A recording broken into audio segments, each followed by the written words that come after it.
সোমবার বিকেল 4:30 তৃণমূলের লোকসভা এবং রাজ্যসভার সাংসদদের নিয়ে এক গুরুত্বপূর্ণ ভার্চুয়াল বৈঠকে বসতে চলেছেন মুখ্যমন্ত্রী তথা দলের সর্বময় নেত্রী মমতা বন্দ্যোপাধ্যায়। চলতি সংসদীয় অধিবেশনের মধ্যেই এই বৈঠক রাজনৈতিক দিক থেকে একাধিক কারণে তাৎপর্যপূর্ণ হতে চলেছে। এই বৈঠকে যোগ দেবেন তৃণমূল কংগ্রেসের সর্বভারতীয় সাধারণ সম্পাদক তথা সাংসদ অভিষেক বন্দ্যোপাধ্যায়ও। 21 জুলাই থেকে শুরু হওয়া সংসদের বর্ষাকালীন অধিবেশন চলবে আগামী 21 সেপ্টেম্বর পর্যন্ত। বর্তমানে তৃণমূল সাংসদরা দিল্লিতেই রয়েছেন এবং বিভিন্ন গুরুত্বপূর্ণ বিষয় নিয়ে সরব হচ্ছেন সংসদের দুই কক্ষেই। চলতি অধিবেশনের শুরু থেকেই তৃণমূল বিশেষভাবে সোচ্চার হয়েছে নির্বাচন কমিশনের বিশেষ নিবিড় সমীক্ষা বা এসআইআর নিয়ে। তবে শুধু এসআইআর নয়, বৈঠকে আলোচনার অন্যতম বিষয় হতে চলেছে বিজেপি শাসিত রাজ্যগুলিতে বাংলা ভাষার উপর আক্রমণ এবং অবহেলা, পরিযায়ী শ্রমিকদের উপর সাম্প্রতিক হামলার ঘটনা।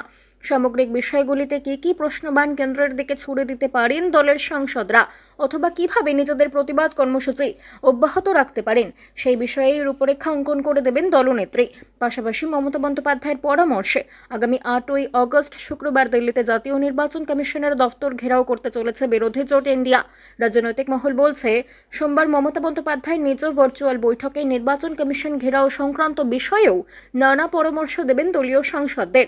এখানেই শেষ নয়, কমিশন ঘেরাও কর্মসূচি নিয়ে বিস্তারিত আলোচনার লক্ষ্যে আগামী 7ই আগস্ট দিল্লিতে বিশেষ বৈঠকে বসতে চলেছেন ইন্ডিয়ার শরিক নেতারা।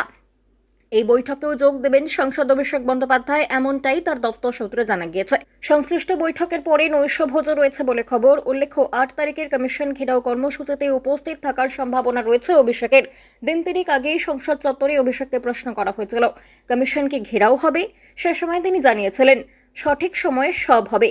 মনে করা হচ্ছে এই কর্মসূচিতে অভিষেকের একটা বড় ভূমিকা থাকতে পারে।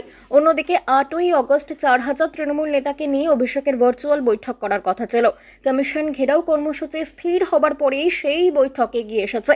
হতে চলেছে আগামী মঙ্গলবার অর্থাৎ 5 আগস্ট। তারপরে 7ই আগস্ট বিরোধী জোট ইন্ডিয়ার বৈঠকে যোগ দিতে চলেছেন তিনি।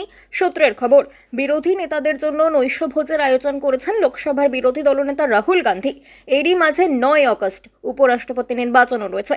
সূত্রের খবর, তা নিয়েও আলোচনা হতে পারে ইন্ডিয়ার বৈঠকে। প্রসঙ্গত, বাদল অধিবেশনের আগে ভার্চুয়াল বৈঠকে বসেছিল বিরোধীরা। সেখানে পেহেলগাঁও হত্যাকাণ্ড, এসআইআর নিয়ে বিস্তারিত আলোচনা হয়েছিল। সংসদে এ বিষয়ে কিভাবে এনডিএ সরকারের ওপর চাপ তৈরি করা হবে তা নিয়ে মূলত আলোচনা হয়েছিল। এবার দিল্লিতে আগামী বৃহস্পতিবার বৈঠকে বসতে চলেছেন বিরোধীরা। প্রথম বৈঠকের বিষয়ে জানিয়েছেন ন্যাশনাল কংগ্রেস নেতা ফারুক আবদুল্লাহ।